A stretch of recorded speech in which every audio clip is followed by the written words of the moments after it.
Documents हैं। जैसे supreme court एक संवैधानिक संस्था है, वैसे ही देश में चुनाव आयोग भी। बांग्लादेशी राशन कार्ड लिए घूम रहे हैं दिल्ली में, वोटर बना दें। वो कहेंगे नहीं, देखिए आधार कार्ड के लिए बोला है, राशन कार्ड के लिए बोला है, वोटर आईडी कार्ड के लिए बोला कि भाई कभी चुनाव आयोग ने कहा कि जितने भी वोटर आईडी कार्ड हैं उन्हें आधार कार्ड से लिंक कराया जाए। वो ये कह रहे थे कि आधार कार्ड को आप पहचान का प्रमाण मान सकते हैं, लेकिन नागरिकता का प्रमाण आप नहीं मान सकते। अभी भी 5 करोड़ से ज्यादा के आसपास फॉर्म जमा हो चुके हैं। अब जैसे 2.5 करोड़ फॉर्म बचे हैं जो जमा होने भाई, लेकिन जहां मुस्लिम आबादी ज्यादा है जिन जिलों में, वहां आधार 100%, 120% को क्रॉस कर गया है। मुस्लिम आबादी है वहां पर आधार कार्ड का सेचुरेशन 120% से ज्यादा है। हो सकता है समय से आप फॉर्म में नाम ना दें तो चुनाव आयोग इस चक्कर में आपका टेंटेटिव लिस्ट में नाम नहीं आएगा। बिहार में इलेक्शन कमीशन एक ड्राइव चला रहा है। ड्राइव ये कि हम यानी इलेक्शन कमीशन मतदाता सूची को प्यूरिफिकेशन करने की बात कह रहा है कि हम मतदाता सूची को शुद्ध कर रहे हैं। अगर किसी का देहांत हो गया, अगर कोई विदेशी नागरिक है, हाल फिलहाल बताया जा रहा है कि बिहार झारखंड इन इलाकों में बड़ी संख्या में बांग्लादेशी नेपाली यात्रियों का जो है या फिर रहने वाले जो आए और कभी गए ही नहीं, इस तरह के लोग ज्यादा पहुंचे हैं। और यही कारण है चुनाव आयोग बहुत मजबूती के साथ बिहार में इस एक्सरसाइज को कर रहा है। 11 डॉक्यूमेंट्स बताए गए कि ये डॉक्यूमेंट्स हैं जो हम आपको स्क्रीन पर दिखा रहे हैं। अगर ये हैं नहीं है तो फिर दिक्कत है आपके लिए। हालांकि इसके बाद भी 2-3 मौके हैं आपके पास अपनी नागरिकता, अपना वोट बचाने के लिए। लेकिन राहुल भाई, तमाम पॉलिटिकल पार्टियां, कुल 10 याचिकाएं जो है सुप्रीम कोर्ट पहुंची थी कि माई बाप देखिए इलेक्शन कमीशन बड़ा अन्याय कर रहा है और बिहारियों का वोट का अधिकार, जो तमाम पॉलिटिकल पार्टियां सार्वजनिक मंचों से कह रही थी कि भाई करोड़ों बिहारियों से वोट का अधिकार छीना जा रहा है, लोगों से ऐसे ऐसे दस्तावेज मांग लिए जा रहे हैं जो है ही नहीं। और इस पर आज सुनवाई थी राहुल भाई, और इस दौरान जो कुछ सुप्रीम कोर्ट ने कहा है वो विपक्ष के लिए, तमाम पॉलिटिकल पार्टियों के लिए किसी झटके से कम नहीं है, क्योंकि ये जिसको बचा रहे थे वहां खतरा अब भी बरकरार है। राहुल भाई, प्रकाश भाई, देखिए जो कुछ कहा चुनाव आयोग ने कि 1 जनवरी 2003 से पहले जो भारत का वोटर है उसको दिखाना पड़ेगा या फिर उसका डेटा हमारे पास में है, यानी कि चुनाव आयोग के पास में है, कुछ नहीं करना है, कुछ नहीं करना है। 60% मतदाता ऐसे हैं। दिक्कत इस बात की है कि जो उसके बाद में वोटर बने, भाई वो भारत के ही रहने वाले हैं या फिर किसी दूसरे देश से यहाँ पर आकर के बसे और फिर उन्होंने अपना वोट बना लिया, आधार कार्ड बना लिया।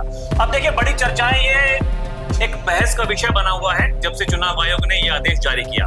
उसके बाद से लेकर के अभी तक विपक्ष की बहुत सारी पार्टियां, इसके अलावा हम देख रहे हैं बहुत सारे बुद्धिजीवी, वो लगातार ये मुहिम चला रहे हैं, ये जताने की कोशिश कर रहे हैं। और ये पहली कोई बात है नहीं, हमेशा होता यही है कि चुनाव आयोग वो सरकार के इशारे पर काम कर रहा है, खासकर बीजेपी पार्टी क्योंकि सरकार में है उसके अनुसार काम कर रहा है। और क्योंकि चुनाव आयोग पर जब जब आरोप लगते हैं तो बीजेपी बाकायदा प्रेस कॉन्फ्रेंस करके उनके प्रवक्ता ये समझाते हैं कि नहीं, देखिए ये संविधान में लिखा हुआ है, इसलिए चुनाव आयोग ये काम कर रहा है। अब आप संविधान को मानेंगे, चुनाव आयोग के पास जो अधिकार है आप उनको मानेंगे, अभी सुप्रीम कोर्ट के पास में जो अधिकार है आप उनको मानेंगे। आप किसको मानने के लिए तैयार हैं, ये बात भी तो आपको समझनी पड़ेगी कि नहीं समझनी पड़ेगी। आधार कार्ड के बारे में बार बार बोलते हैं कि भाई कभी चुनाव आयोग ने कहा कि जितने भी वोटर आईडी कार्ड हैं उन्हें आधार कार्ड से लिंक कराया जाए। उन्होंने सोचा ऐसा करने के लिए, संभवतः कुछ परेशानियां ऐसी आई होंगी, उन्हें ये महसूस हुआ होगा कि नहीं अगर ऐसा करते हैं तो मामला फिर गड़बड़ा जाएगा। हमने तय किया कि हमें ये करना है, बाद में आपको ये समझ आया कि इससे चीजें और खराब होंगी, तो क्या आप पीछे नहीं हटते हो? बिल्कुल हटते हैं। ये सामान्य देखो, सुप्रीम कोर्ट ने जो आज कहा है, सुप्रीम कोर्ट ने साफ कहा राहुल भाई, पहली बात कि संवैधानिक संस्था के काम पर रोक नहीं लगा सकते। मतलब जो SIR वाला प्रोसेस चल रहा है बिहार में, कोई रोक नहीं है, चुनाव आयोग को पूरी स्वतंत्रता है। और पहली बात, जैसे सुप्रीम कोर्ट एक संवैधानिक संस्था है, वैसे ही देश में चुनाव आयोग भी। 2 संवैधानिक संस्थान आपस में नहीं टकराएंगे, मैच्योर डेमोक्रेसी में ये नहीं होता है। और जहां तक भारतीय लोकतांत्रिक व्यवस्था का सवाल है, आप इसमें बहुत कम मौके ऐसे देखेंगे कि जहां पर 2 संवैधानिक संस्थाएं आपस में नूरा कुश्ती कर रही हैं नेताओं के चक्कर में। अगर बीजेपी या फिर किसी भी पॉलिटिकल पार्टी के लोगों को यह संशय है कि चुनाव आयोग कर क्या रहा है, तो सवाल है कि जो लोग इसी चुनाव आयोग, इसी ईवीएम, इसी सिस्टम के तहत एमएलए बने हुए हैं, सांसद बने हुए हैं। यही है ना कि सरकार नहीं, लेकिन सब लोग सत्ता भोग रहे हैं, इसी सिस्टम के तहत भोग रहे हैं। लेकिन एक जैसे दंतहीन सर्प अगर पता लग जाए किसी को, तो आदमी फिर उस सांप से जो है मजाक उजाक भी करने लगता है। आप क्या सुप्रीम कोर्ट के खिलाफ कोई कुछ बोल सकने की हिम्मत है किसी की? 2 मिनट में न्यायालय हिसाब कर देगा। संवैधानिक संस्था तो इलेक्शन कमीशन भी है, लेकिन इलेक्शन कमीशन से तेजस्वी यादव भी सवाल पूछते हैं, राहुल गांधी भी दिन में 4 स्टेटमेंट दे देते हैं। देश का हर पॉलिटिकल नेता जिसको बोलना होता है वो सीधा इलेक्शन कमीशन पर सवाल उठा देता है। लेकिन देश के न्यायालय ने सीधा कह दिया, राहुल भाई, पहली बात, जो प्रोसेस चल रहा है वो चलता रहेगा। दूसरी बात, ये जो आधार क्यों नहीं है, वोटर आईडी क्यों नहीं है, राशन कार्ड से क्यों नहीं मानते कि वोटर है, बांग्लादेशी राशन कार्ड लिए घूम रहे हैं दिल्ली में, वोटर बना दे। आयोग को ये कहा सुप्रीम कोर्ट ने, राहुल भाई, कुछ लोग देखिए दर्शकों, आपको लोग भरवा देंगे कि आदेश दे दिया सुप्रीम कोर्ट ने। ये होगा, ये देखना, ये जितने भी टीवी डिबेट्स हैं आज इसी मुद्दे के ऊपर होने वाले हैं। कोर्ट ने कह दिया, बिल्कुल, जो सत्ता पक्ष वाले हैं वो तो कहेंगे कि भाई सुप्रीम कोर्ट का आदेश है, उन्होंने कहा कि ये जो कार्रवाई चल रही है वो चलती रहेगी। हाँ। लेकिन जो विपक्षी नेता है, विपक्षी प्रवक्ता है, वो देखना, वो कहेंगे नहीं, देखिए आधार कार्ड के लिए बोला है, राशन कार्ड के लिए बोला है, वोटर आईडी कार्ड के लिए बोला है। सुप्रीम कोर्ट ने इन तीनों चीजों के लिए ये कहा कि भाई साहब, आप जो है, पहली बात तो आप जो एक्सरसाइज कर रहे हैं थोड़ा पहले कर लेते, कर रहे हैं, हम इस पे रोक नहीं लगा रहे हैं। दूसरा, ये आधार कार्ड, वोटर आईडी या राशन कार्ड, क्या इसको सम्मिलित कर सकते हैं? ये जो 11 डॉक्यूमेंट्स हैं, इसमें कर सकते हैं तो थोड़ा विचार कीजिएगा, विचार कीजिएगा दर्शकों। जज साहब की टिप्पणी है ये, समझिएगा, न्यायालय की टिप्पणी, न्यायालय का फैसला, दोनों दो चीजें। फैसला ऑन पेपर होता है, लिखित होता है, जज साहब का हस्ताक्षर होगा, फैसला नहीं है, टिप्पणी है। वो अगली तारीख है जिस दिन फैसला। जैसे आप हमसे कहें कि प्रकाश भाई क्या आप मेरे लिए पानी ला सकते हैं, ला सकते हैं का मतलब ये है कि प्रकाश भाई तय करेंगे कि पानी लाएंगे कि नहीं लाएंगे।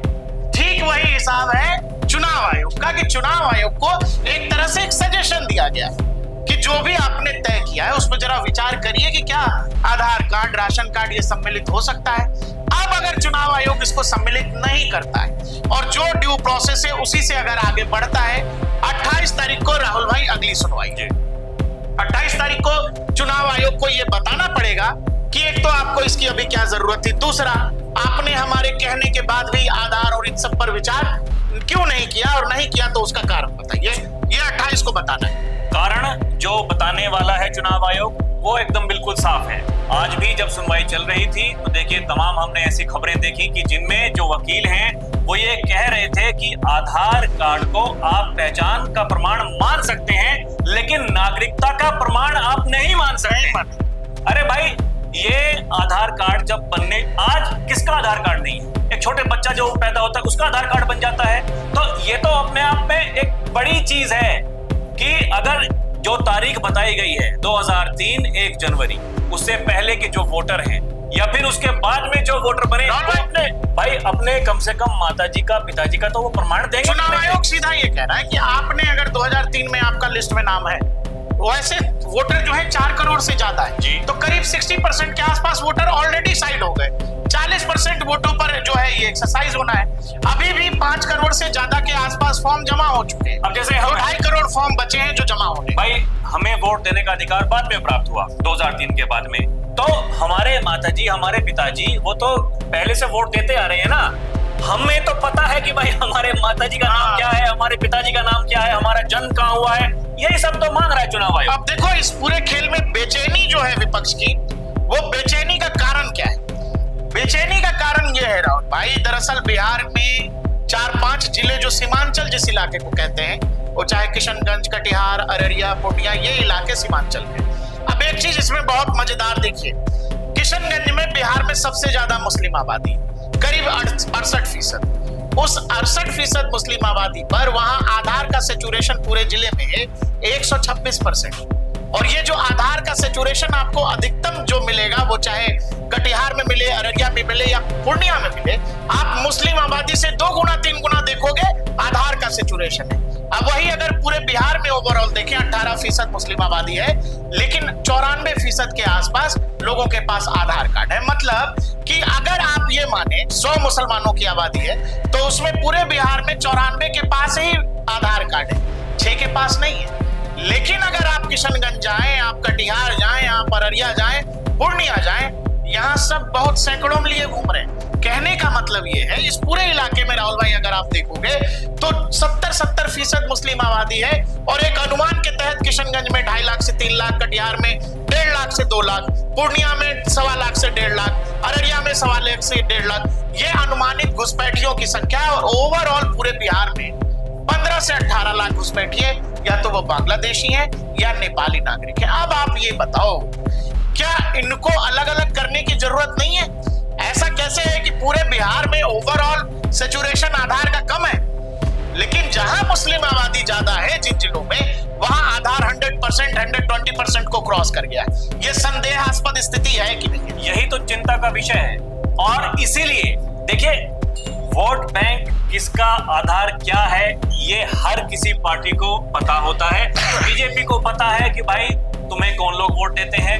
विपक्षी पार्टी, चाहे वो कांग्रेस हो, चाहे वो आरजेडी हो, उत्तर प्रदेश की हम बात करें तो समाजवादी पार्टी हो, अलग अलग राज्यों में जो विपक्षी पार्टियां हैं, भाई उनका आधार क्या है? उनका आधार यही है।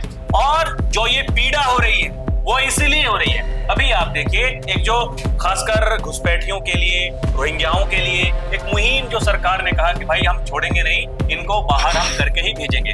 और एक अब देखिए, एक नई जो बातें की जा रही हैं, बहुत सारे विपक्षी नेता हैं वो एक तर्क दे रहे हैं कि सरकार एनआरसी घोषित एनआरसी लेकर के आ रही है। भाई सीधे सीधे ना लेकर के आके आप ये काम कर रहे हैं। अरे तो भाई वो आप कैसे उसको समझा सकते हैं, कैसे उसको सत्यापित कर सकते हैं? पाकिस्तानी नागरिक है, उसको वोट देने दे लीजिए, कोई बात नहीं, अरे इस बार दे ले। अरे भाई सबसे पहले तो आपको ये तय करना होगा कि आपके जो वोटर हैं आपके देश में, और ये कमी तो है, ये कमी सभी की है, तो सरकारें पहले नहीं है, पूरा सिस्टम कि भाई साहब आपने अपने व्यक्तिगत हितों के लिए, अपने राजनीतिक महत्वाकांक्षाओं के लिए आपने सब कुछ कराया है। आपने आधार कार्ड बनवाए हैं, आपने वोटर आईडी कार्ड बनवाए हैं। आपको तकलीफ आज इसलिए हो रही है क्योंकि आपका जो वोट बैंक है, अगर ऐसा हुआ तो वो आपसे छिटक जाएगा। दिक्कत, तकलीफें वो इसी बात की हैं प्रकाश भाई। बहुत उम्मीद से तमाम विपक्षी पार्टियां गई, इसलिए तो ये माई बाप एकदम रोकिए, ये तो संवैधानिक काम कर रहा चुनाव आयोग। और सारा संविधान बचाने की कहानी जो है कुछ ही लोगों ने जो है कि हम ही लोग संविधान बचाते हैं, बाकी लोग तो इस देश में संविधान के भक्षक हैं। और चुनाव आयोग खुद एक संवैधानिक बॉडी है। वही मैं कहा कि दंतहीन विष जो होता है, कोई आगे कुछ भी बोल के चला जाता है। इलेक्शन कमीशन की किसी एक्सरसाइज पर किसी तरह की कोई रोक नहीं है। आधार कार्ड, राहुल भाई, राशन कार्ड, जिसकी चिंता तेजस्वी यादव बहुत कर रहे थे, जिसकी चिंता बहुत कर रहे थे कि क्यों बनवाया, आधार तो सरकारी चीज है तो क्यों बनवाया, उस पर सुप्रीम कोर्ट ने कहा कि देखो ये 11 लिस्ट जो है इसमें क्या ये आधार शामिल हो सकता है? हो सकता है। मतलब अब चुनाव आयोग के पाले में गए। देखिए प्रकाश भाई, चुनाव आयोग को जो करना है वो तय कर चुका है पहले से। आप सुझाव किसी के मान सकते हैं, लेकिन आप उसको करेंगे, उसको अमल में लेकर के आएंगे, ये चुनाव आयोग को तय करना है। और मैं ऐसा मानता हूं कि चुनाव आयोग तय कर चुका है। अगर उसे इतना बड़ा ये रिवीजन नहीं करना होता, हर चुनाव से पहले रिवीजन होता है, पहले ही हो गया होता। पहली बार भी नहीं हो रहा है, पहले भी हुआ है। पहले भी हुआ है। मेरा कहने का मतलब ये है कि इतने बड़े स्तर पर, अगर भाई ये बड़े स्तर पर कोई तैयारी कर रहा है चुनाव आयोग, जो कि 2003 के बाद में अब हो रहा है, इसका मतलब जरूरत है। उन्होंने जो सर्वेस अपने कराए होंगे उनमें ये पाया होगा कि भाई साहब बड़े स्तर पर ऐसी गड़बड़ियां हो रही हैं। और यही जो कारण है कि विपक्षी नेता बार बार वो इस भाषा का इस्तेमाल कर रहे हैं, वो यही बात कह रहे हैं कि देखिए जबरदस्ती किसी से वोट लेने का अधिकार किसी का वोट नहीं जा रहा है, किसी का वोट नहीं जा रहा है, और किसी का मेरा जाएगा भी तो हमारे गांव में राहुल भाई पहचानने वाले लोग हैं, हमारे आस पड़ोस के लोग होंगे, समाज में लोग होंगे, वो बता देंगे मुखिया सरपंच है। आप 4-5 तरीके से कम्युनिटी वेरिफिकेशन भी है, आपके पास कोई पेपर नहीं है, आपके पड़ोस में लोग होंगे, गांव दादा होंगे, गांव में बहुत सारे बुजुर्ग होंगे, पुराने लोग होंगे, मुखिया है, सरपंच है, वहां से वेरीफाई कर लीजिए। वो भी नहीं हो रहा तो बाद में आपके पास न्यायालय तक जाने की बात है कि न्यायालय चले जाइए, वहां से वेरिफिकेशन हो जाएगा। लेकिन कोई आदमी जिसकी पुश्तें किसी जगह पे बीत गई, उसको सबूत की थोड़ी जरूरत है। संकट उसके लिए है जो या तो बांग्लादेश से आया है। आप ये बताओ, किशनगंज और पूरा का पूरा सीमांचल का इलाका, इतनी तेजी से वहां डेमोग्राफी बदल रहा है, इतनी तेजी से डेमोग्राफी बदल रहा है। और आपको मैंने दिखाया कि जिस भी जिले में मुस्लिम आबादी है वहां पर आधार कार्ड का सैचुरेशन 120% से ज्यादा है। मतलब लोग हैं 100 लेकिन आधार कार्ड है 120। तो वो जो 20 एक्स्ट्रा है वो कौन है? और वही प्राण दिए हुए हैं कि हमारा इसमें मानिए आधार कार्ड पे वोट देंगे हम। समस्या तो इसी बात की है ना कि बार बार आप एक ही बात कह रहे हैं, Aadhaar card voter ID card, Aadhaar card voter ID card, ration card. इसके अलावा आप कुछ सोच नहीं पा रहे हैं। आपने बिल्कुल ठीक कहा भाई, हमने जहां जन्म लिया है, मोहल्ला पड़ोस, कम से कम हमें जानेगा कि नहीं जानेगा? कोई तो जानेगा। अरे हमारे माता पिताजी को, हमारे भाई बहन को लोग जानेंगे, लोग जाकर के पूछेंगे कि भाई ये ऐसा था। आप मानो किसी जगह सालों भर नहीं रहे, आपको नहीं जानेंगे लोग। मेरे आपके पिताजी को बिल्कुल, पिताजी के पिताजी को एकदम जानेंगे भाई। तो दिक्कत इसी बात की है, समस्याएं इसी बात की है, जो अभी तक चलता आ रहा था, नहीं चलने वाला। और इलेक्शन कमीशन के एक्शन पे कहीं से कोई रोक नहीं लगने वाली है। इलेक्शन कमीशन 25 जुलाई को, राहुल भाई आखिरी तारीख है, फॉर्म जमा कराइए, ऑनलाइन भी कर सकते हैं। 25 तक फॉर्म जमा होगी, 28 को सुनवाई, 1 तारीख को इलेक्शन कमीशन अपनी टेंटेटिव लिस्ट जारी करेगा और 28 को सुनवाई है। तो इलेक्शन कमीशन उसमें बताएगा कि अगर वो आधार शामिल करता है तो कोई बात नहीं है, नहीं करता है तो क्यों नहीं किया वो भी आधार वो बताएगा। क्योंकि इलेक्शन कमीशन नहीं, वो तमाम रिपोर्ट्स बता रही हैं। जो ड्राइव बिहार में चल रहा है वो सीमांचल के इलाके में बहुत तेजी और मजबूती से इसीलिए चल रहा है कि उन इलाकों में बहुत तेजी से राहुल भाई डेमोग्राफी बदली है। थाने में FIR होता है तो लोग लिखाते हैं अनजान व्यक्ति। तो कौन है अनजान? जो दस्तावेज मिल रहे हो कहीं और के मिल रहे हैं, वो कौन अनजान व्यक्ति है जिनको लोकल लोग ही नहीं पहचान पा रहे भाई।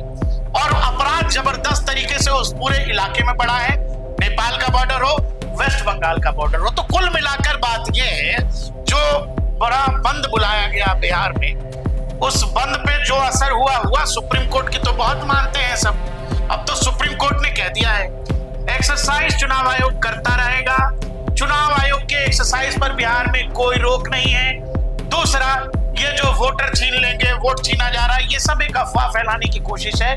नेता पूरा सच नहीं बताते हैं। 11 डॉक्यूमेंट्स हैं, 11 आपके पास नहीं भी हैं तो भी आप अपनी नागरिकता बचा रहे हैं, तो भी आपका वोट जो है कहीं नहीं जा रहा है। और किसी BLO या ERO किसी की औकात नहीं है कि एक BLO तय कर देगा कि आपकी नागरिकता जा रही है। नहीं, आपके BLO कर रहा है, आप उस पर काउंटर कर सकते हैं अपने तरीके से। आप जाइए, समाज में लोग हैं, मुखिया पंचायत व्यवस्था है हमारे यहाँ। इसीलिए नेता जो बिहार में भरमा रहे हैं उस पर फिलहाल जो है एक तरह का रोक लगा दिया सुप्रीम कोर्ट ने। चुनाव आयोग अपना काम करता रहेगा। 25 जुलाई आखिरी तारीख है, तो जल्दी जल्दी फॉर्म भर लीजिए। नेताजी लोग के चक्कर में रहिएगा तो कटे ना कटे, लेकिन हो सकता है समय से आप फॉर्म में नाम ना दें तो चुनाव आयोग इस चक्कर में आपका टेंटेटिव लिस्ट में नाम नहीं आएगा। मेरी माँ ने भी हमको फोन किया कि आधार कार्ड का फोटो भेज दो, भेज दिया। मैं दिल्ली में रहता हूँ। तो कहने की बात यह है कि किसी का कहीं से कोई वोट नहीं कटने जा रहा है। अगर विपक्ष की बात में इतना दम होता तो इलेक्शन कमीशन को आज ही कुछ बड़ा लिखित आदेश सुप्रीम कोर्ट की तरफ से दे देते सुप्रीम कोर्ट। लेकिन जब ऑलरेडी डेडलाइन है इलेक्शन कमीशन की, उसमें अगर सुप्रीम कोर्ट नहीं आया है तो आपको यह समझना पड़ेगा कि इलेक्शन कमीशन बहुत चाक चौबंदी के साथ अपना काम कर रहा है। और ये शुरुआत अभी बिहार से है, धीरे धीरे अब आप देखना ये हर राज्य में, पश्चिम बंगाल, तमिलनाडु, असम, इन राज्यों में एकदम होना ही होना है। चुनाव से पहले होगा ही होगा। हाँ, क्योंकि उड़ीसा में, पश्चिम बंगाल, असम, इन सब राज्यों के BLOs को बुलाकर बाकायदा इलेक्शन कमीशन एक्सरसाइज के शुरू कर चुका है। तो ये कहानी लंबी है और ये कहानी एक वक्त पे जाकर जुड़ती है वही अवैध घुसपैठ के साथ, जिस पर आज न कल वो एक्शन होना है। बहुत सारे लोगों ने उन घुसपैठियों को अपना वोट बैंक बना लिया है। वोट बैंक खिसकता देखकर बहुत सारे लोग परेशान हैं और यही कारण है कि अब जब पॉलिटिकली आप कहीं जीत नहीं पा रहे हो, पॉलिटिकली जब आपके पास रास्ता नहीं है, तो आप कह रहे हो देखो जी एग्जाम में चोरी हो रहा है, एग्जामिनर अच्छा नहीं है, एग्जामिनर हमको लिखने नहीं दे रहा। नहीं, पढ़ के आइए, तैयारी करके आइएगा तो एग्जाम अच्छा ही जाता है। एग्जामिनर चाहे जितना बढ़िया हो या जितना टाइट हो, आप चोरी की उम्मीद लगाए क्यों? देखते रहिए डीएलपी इंडिया, हर खबर भरोसे के साथ।